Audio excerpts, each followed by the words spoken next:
Our main task in this lesson is to discount the cash flows we've obtained earlier. Why is this necessary? Well, this is the basis for obtaining the present value of the project and deciding whether to go through with it, comparing it with other investment alternatives the company might have. Perfect. We need three things to perform this exercise: the project's cash flows we obtained earlier, its terminal value, and the weighted average cost of capital calculated in our previous video. Or do we? Actually, here's a confession. We released this exercise earlier and discounted net cash flows with WACC.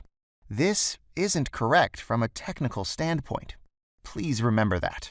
Whenever the cash flows you are discounting are the ones going to shareholders, you need to discount them by the cost of equity.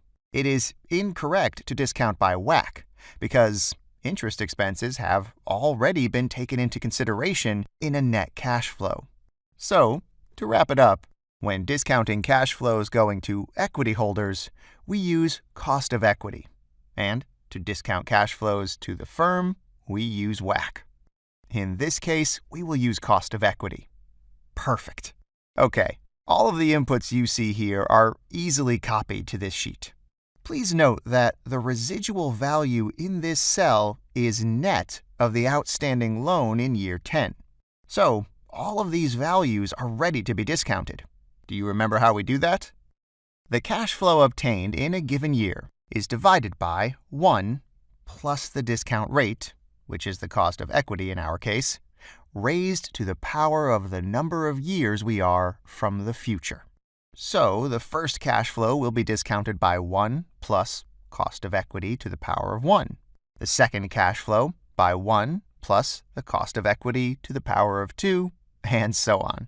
To obtain the present value of the project's residual value, we'll discount by 1 plus the cost of equity to the power of 10, as the residual value shows us the project's worth at the end of the 10th year. Perfect!